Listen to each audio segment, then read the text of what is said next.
Olá, seja mais uma vez muito bem-vindo ao nosso canal Reflete e vamos juntos mais uma vez refletir brevemente sobre a Palavra de Deus no Evangelho do dia. Hoje é quinta-feira e o nosso Evangelho é de João, capítulo 5, versículos do 31 ao 47. No Evangelho de hoje nós ouvíamos Jesus continuando aquele discurso que ouvíamos no Evangelho de ontem a respeito do testemunho e da vida que se encontrava nele.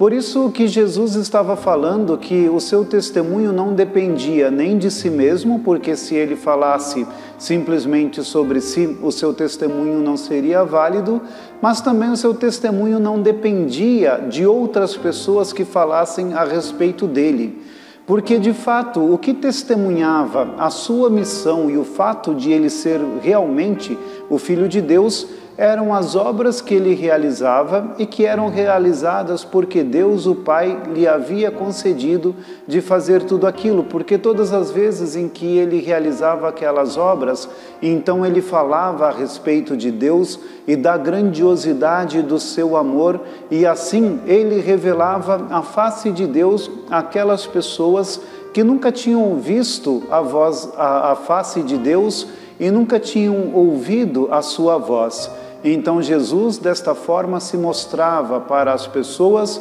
como a voz e a face de Deus que operava a obra de redenção misericordiosa entre aquelas pessoas, mas que não conseguiam acreditar. E eles não acreditavam, de acordo com aquilo que Jesus nos ensina no Evangelho de hoje, porque não tinham dentro de si o amor de Deus. Vasculhavam as leis, os mandamentos, os escritos de Moisés e dos profetas, mas mesmo assim não eram capazes de compreender que tudo aquilo falava a respeito dele, tudo aquilo o anunciava e falava sobre este Salvador que deveria vir definitivamente para trazer ao mundo a salvação.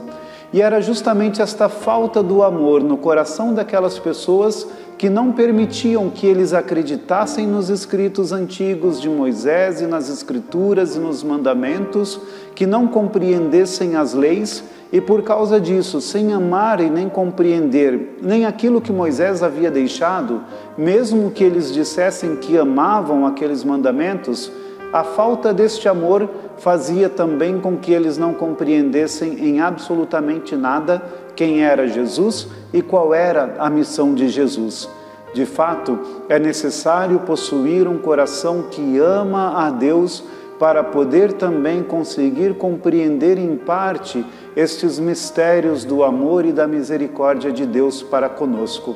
De um Deus que vem ao nosso encontro e que se revela na plenitude do amor e da misericórdia, sobretudo no sinal da sua morte e ressurreição, que deveremos celebrar em breve, celebrando a paixão, a morte e a ressurreição do nosso Senhor. Durante este tempo quaresmal que estamos vivendo, queridos irmãos e irmãs, peçamos realmente ao Senhor Jesus que nos ajude a trazer dentro do nosso coração um amor verdadeiro por Ele, para que, guiados e iluminados por este amor, sejamos capazes de compreender as suas palavras, entender todas as suas obras e, desta forma, abrirmos o nosso coração para sermos por Ele transformados e, nesta transformação que se dá por meio da conversão, também um dia possuirmos o reino celeste. Que Deus nos abra o coração para o amor de Deus, o Pai. Que Deus nos abençoe.